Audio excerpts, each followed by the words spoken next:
जों थांनाय 4 जुन 2023 गुवाहाटी नोगोरमानि बालाजी मन्दिर अडिटोरियाम हलाव जों इउनाइटेड बड' पिपल्स फेडारेशनखौ दानाय जाबाय। बिनि थांखि आरो नोजोरानो जाहैबाय गिबियावनो जों बर'फोरनि राव हारिमु थुनलाइ समाज बिथिङाव राजखान्थि बिथिङाव जौगानायनि आरो भारतारि माखासे सुजुग सुबिदा भारतनि संबिजिरनि सिङाव थानाय जायफोर सुजुग सुबिदा बेफोरखौ मोनथायनि थाखाय जोङो नारसिननाय आरो लोगोसे जोङो बिटिसिनि बायजोआव बर' कसारी वेलफेयार अट'नमास काउन्सिल जों मोनबाय। मोनखांनायनि उनाव बर' कसारी अट'नमास काउन्सिलनि जायफोर माखासे दैदेनगिरि जोङो सन्तुष्ट नङा, गोरोबनाय मोनाखै। दा बिथांमोना गावनि साननाय हनायखौल' फुलफिल खालामदों। दा बेफोरबायदियावनो माखासे जोंहा इसु दङ। जे गिबियावनो जाहैबाय बर' कसारी अट'नमास काउन्सिलनि हेड अफिसखौ सिमेन्ट सापरियाव गाव हारसिंनो डिसिसन लानानै मिनिस्टार बिथाङा खुंनाय आरो धेमाजियावल' 75% काउन्सिलनि डेभेलपमेन्ट फान्डखौ बाहायल' बाहायनाय आरो लोगोसे काउन्सिलनि जायफोर एमप्लयि धेमाजिनिल' दासिम 9 बिथाङा गावनि डिस्ट्रिक्टनिफ्रायनो होनाय बेफोर गोबां दङ आरो बेजों लोगोसे जाहोन दं। आरो बेजों लोगोसे 2020नि 27 जानुवारियाव बर'फोरनि थामथि गोरोबथा बे गोरोबथायाव बर' कसारी वेलफेयार अट'नमास काउन्सिलनिल' दंमोन एजेन्डायाव। नाथाय काउन्सिल दाखांनायनि उनाव फान्डिं रां राशिंनि बाजेटनि जेबो मेनसन गैयामोन बे एमओइसआव। दा बेफोरखौ जों बोरै लाबोनो हायो? गोबां बे रोखोमनि जेंना दं आरो गोबां इस्युस दं। हानि जेंना दङ, सोलोंथाइनि बिथिङाव दङ, फारसेथिं जोंनि एनडिपिनि केसनि दङ, एक्सबिलिटि वेलफेयार ससाइटिनि बा एक्सबिलिटि वेलफेयारनि माखासे केसनि दं, बिथांमोननि रिलिफ एन्ड रिहेबिलिटेसन आरो माखासे जोङो बर'फोरनि माखासे गोरों गोरा क्वालिफाइ जायफोर इउथ बिथांमोनखौ जोङो साख्रि बाख्रियाव होनांगौ बे रोखोम। आरो दासिम जों नुनो मोनदों 3rd बर' पिस एकर्ड बे एकर्डआव सिगनेटरि सासे रन्जन दैमारि दं। बिथांखौ जेलाव लाखिनानै सान्तिनि एकर्ड खालामदों, बेबो दुखुनांथाव बाथ्रा। बिथांखौबो जाहाथे बोरैहाय सेन्ट्रेल गभर्नमेन्टआ स्टेट गभर्नमेन्टआ रायलायनायनि गेजेरजों बहननो हायो, बिथांनि जा दाय दस बेखौ बिथांखौ बोरैहाय मार्सि खालामनो हायो बेफोरखौ लानानै जोङो आवगायदों। आरो जोंनि गेजेराव दासिम इउपिपिअ दङ। बे इउपिपिअ जों दाजेनगिरि आंमोनबो सासे फाउन्डार जेनेरेल सेक्रेटारि दासिम जों नुदों। दा बिथांमोननि दैदेननायाव जाखिनि खामानि मावगासिनो दं, जों इउपिपिनि जा साननाय हनाय थांखि आरो मिजिंआ थिगैनो, नाथाय दानि जायफोर इउपिपिनि दैदेनगिरि माखासे दैदेनगिरिफ्रा पार्सियेलिटि खामानि मावदों, इम्पार्सियेल खामानि मावाखै, बेफोरबायदि गोबां दं। सरकारनि सायाव जायफोर इस्युस काउन्सिलनि फान्डखौ जों मोननांगौ, काउन्सिलनि जेंनाफोरखौ सुस्रांनांगौ, थाबैनो भिलेज नटिफिकेसन आरो समस्ति दानाय नटिफिकेसनखौ रोखा खालामनानै इलेक्सन खुंनांगौ, बेफोरबायदि गोबां खामानि दं।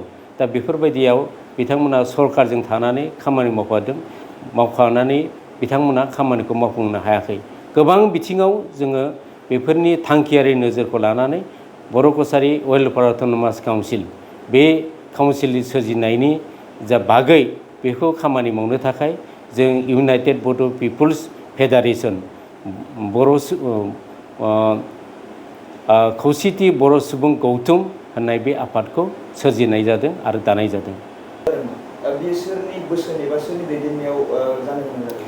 दा बोसोना जादों बे समाव बिश्वजित दैमारि बिथाङा एमपि दंमोन आरो लिडिं पार्सना जादों जोंनि मिहिनेश्वर बसुमतारी खौसेथि बर' सुबुं आफादनि बिथाङा आफादगिरिमोन, आं लेङाइ आफादगिरिमोन।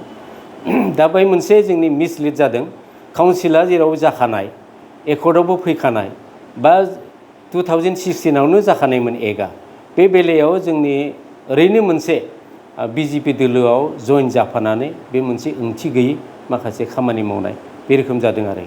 दा बेनिखायनो जोङो काउन्सिलनि मानसिफ्रा बा इउपिपिनि जायफोर सोद्रोमा बै 9 अक्ट'बर 2021 आव 2020 नि 9 अक्ट'बराव जइन जाजोबदों 507 दा बै सुबुंफ्रा हाबजोबनायनि उनाव जोंनि इउबिपि नि गासैबो दंजोबोमोन बे समावनो इउबिपि नि लिडारफ्रा बिजेपि जाजोबनायनि मोनसे जारिमिन दा बे बेलायाव बिथांमोना जयैनो जोंबो सरकार दं हिसाबैब्लाबो जों बयबो बिजेपि नि जानानै खामानि मावबाय थादोंमोन आरो बेनिखायनो दा सरकारा बिजेपि नि दोलोनि मानसि खाखाय बारा गोसो होयै बे बाथ्राखौ नुबाय थानो मोनदों आरोखि दिनैनि समाव बर' हारिनि गांनाय उखैनायखौ जाफुंहोनोब्ला माबायदि राजखान्थि दोलोजों जोङो थानानै खामानि मावनांगौ बे मोनसे सैथो खोथा दा जाय सरकारा सोलिबाय थादों दा जोंनि बर' कसारि वेलफेयार अट'नमास काउन्सिलाबो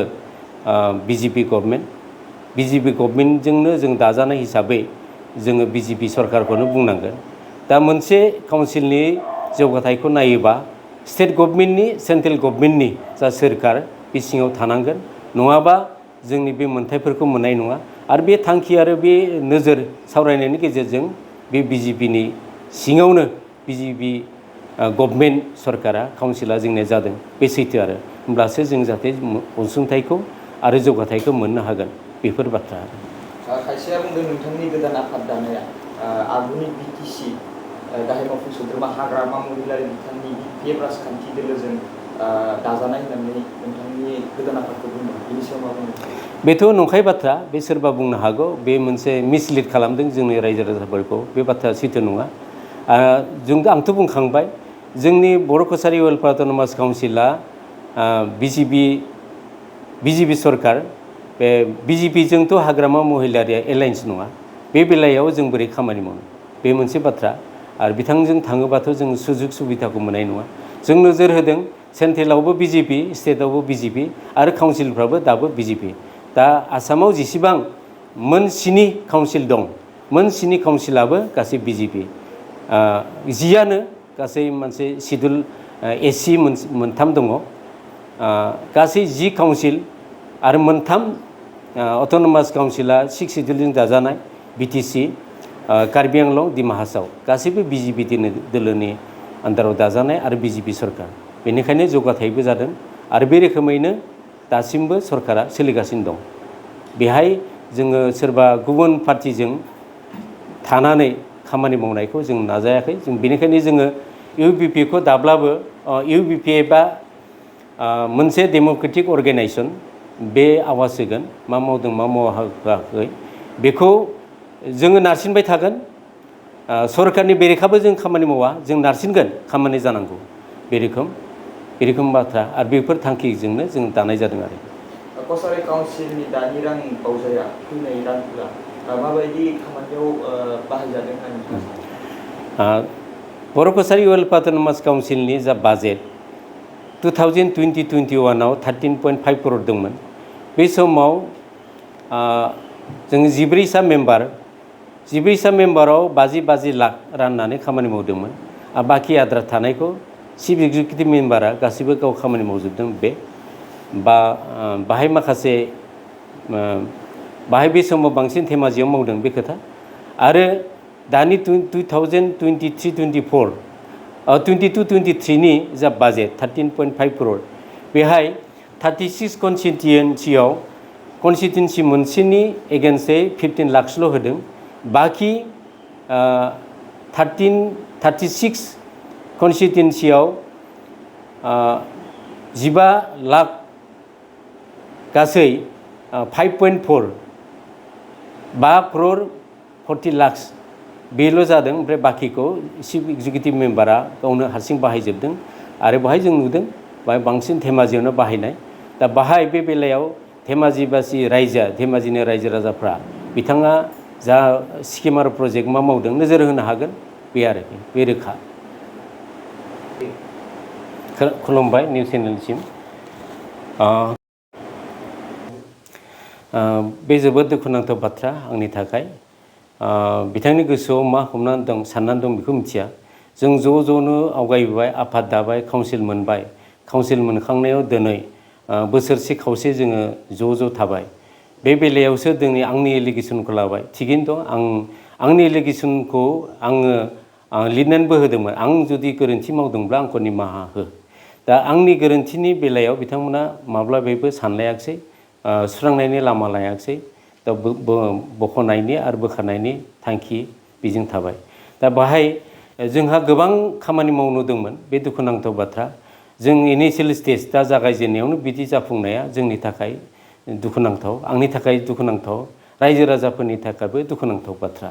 बे मानि जाहोनाव सोरनि खैसारियाव बिथाङा बिदि खालामदों बेखौ बुंनो हाया। दा बिथाङा साननांगौमोन जों ज' ज'नो खामानि मावबाय, काउन्सिलखौ मोनबाय। काउन्सिलखौ मोनखांनायाव जों गोबां खामानि मावनो दङ, नोजोर दङ, थांखि दं रायजो राजाफोरनि गांनाय उखैनायखौ सुफुंनो। बाहाय बिदि खालामनाङामोन आरो अन्तत' आंखौ लिंनानै काउन्सिल गेजेरावबो दिनैसिम रायलायाखै, रायलायनायनि गेजेरजोंबो सुस्रांनायनि जा राहा बेखौबो लानाय जायाखिसै। बेफोर जोबोद दुखुनांथाव बाथ्रा बे आरो। दा बे सैथो बिथांनि एगेन्स्टै आफादखौ दानो गोनां जानाया बे सैथो बुंनो थाङोबा फारसेथिं। मानोना होनबा ज' ज' जोङो खामानि मावबाय, काउन्सिलखौ मोनबाय, दा जानाय समाव बिथाङा गाव हारसिंनो जानो नागिरनाय बा बिबानगिरि लानो नागिरनाय बे दुखुनांथाव बाथ्रा। सोर मा मावदों मा मावाखै रायलायनायनि गेजेरजों बे सुस्रांनो हायो, बे जेबो गिदिर खोथार बाथ्रा नङा। मानोना होनबा काउन्सिलनिफ्राय दासिमबो थाइसेबो फैसा जायाखै।